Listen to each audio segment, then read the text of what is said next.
मुरादाबाद विकास प्राधिकरण के उपाध्यक्ष मधुसूदन हुल्गी ने मंडलायुक्त सभागार में आयोजित एक प्रेस कॉन्फ्रेंस को संबोधित करते हुए कहा कि मास्टर प्लान 2031 का खाका एमडीए द्वारा पूरा कर लिया गया है, जिसे स्वीकृति के लिए शासन को भेजा जा रहा है।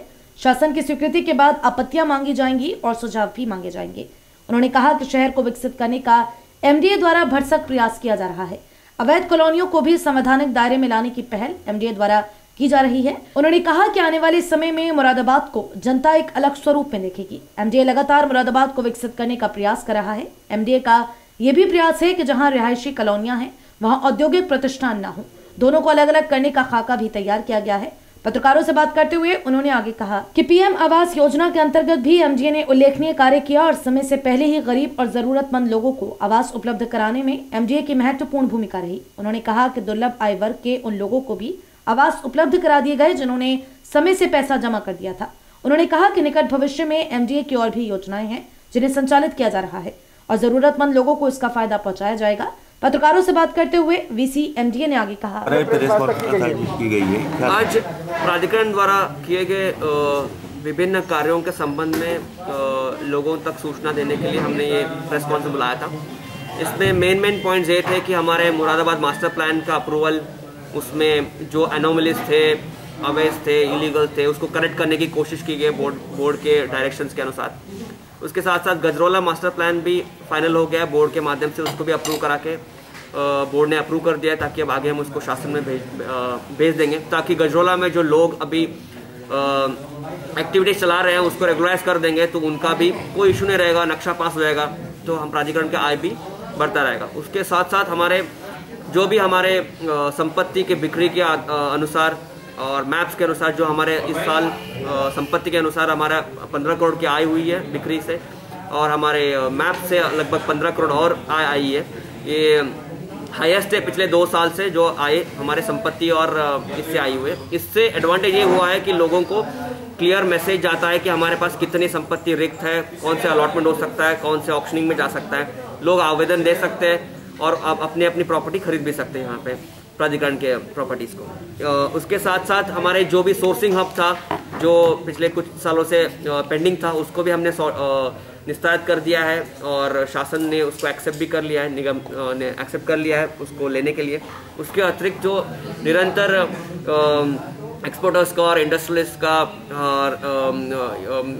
डाउट्स रहते हैं कि यहाँ रोड नहीं बन रहे और यहाँ पे काम नहीं हो रहा है, तो इस प्रॉब्लम को भी देखते हुए हमने लगभग अराउंड 10 करोड़ के काम को लिया है।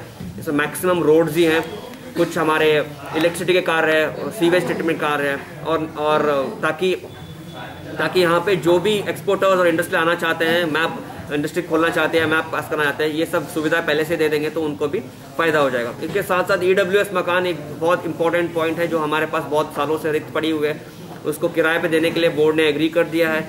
उसके साथ साथ इसकी अवधि भी 5 साल बढ़ाने के लिए एग्री कर दिया है, तो इसका भी एडवांटेज बहुत सारे लोग उठा सकते हैं। उसके अतिरिक्त हमारे हर्बल पार्क से भी जो अब तक बहुत कम सिर्फ 35 लाख की आय आती थी हर साल, अब इस साल से 75 लाख की आय आएगी उसमें, जिसमें से लगभग 15 लाख रुपए फिर उसी में इन्वेस्ट किया जाएगा उसको और सुधारने के लिए, जिससे लोग वहाँ जाए, अपना टाइम स्पेंड करें।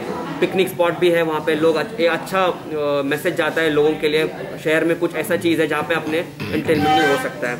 उसके साथ साथ जो नए काम प्रपोज किए गए हैं उसमें ऑडिटोरियम प्रपोज किया गया है, जिसमें अधिक समय कन्वेंशन सेंटर और ये कल्चरल एक्टिविटीज़ के लिए हमें जगह नहीं है करके लगातार रिक्वेस्ट भी आ रही थी, तो उसको देखते हुए हमने इसको ज़मीन को आइडेंटिफाई करके प्रपोजल फाइनल कर दिया है। एम्पी थिएटर भी के लिए हमने ऑलरेडी काम शुरू कर दिया है। उसके साथ साथ कन्वेंशन सेंटर ऑडिटोरियम के लिए काम शुरू हो जाएगा पीपीपी मॉडल के आधार पर।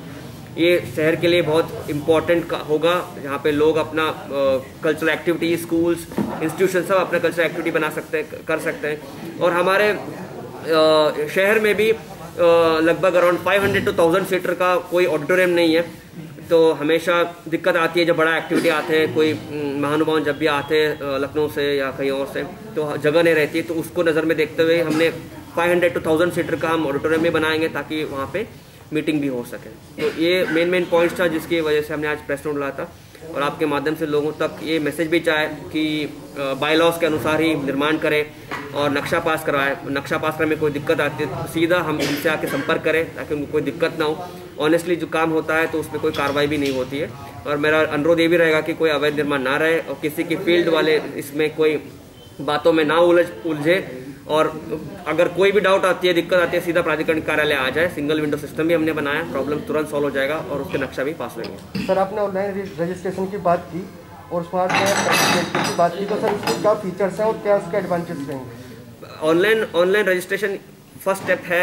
कोई भी प्रॉपर्टी खरीदने के लिए बुकलेट खरीदता है, बैंक जाके उसमें फॉर्म आता है, तो ये ऑनलाइन हमने कर दिया है, तो फीस ऑनलाइन ही भर देगा, बुकलेट का उसका प्रिंट आउट PDF मिल जाएगा, उसी क्रम में उसको अप्लाई कर देगा। तो ये बंदा कहीं भी बैठ के कहीं से फॉर्म भर सकता है। और दूसरा है ई ऑक्शन वाला फीचर ये रहेगा कि कहीं भी कोई भी बैठ के ऑक्शनिंग कर सकता है स्पेसिफिक प्रॉपर्टी के। कोई ज़रूरी नहीं है कि मुझे मुरादाबाद के ऑफिस में आके ही बैठ के ऑक्शनिंग के लिए आना पड़े। तो सबसे बड़ा एडवांटेज है और इस पर बहुत सारी ट्रांसपेरेंसी बनी रहेगी। बिडिंग सिस्टम में भी कोई ये नहीं रहेगा कि कोई सवाल नहीं उठा पाएगा कि किसके फेवर में ऑक्शनिंग गई है।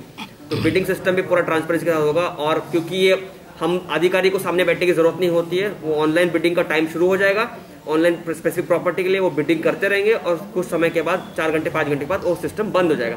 तो अपने आप फाइनल रिजल्ट हमें दिख जाएगा। फाइनल रिजल्ट ही सिर्फ अधिकारी देख पाएगा, हम अधिकारी ये नहीं देख पाएगा कि किसने कितना बिड किया है।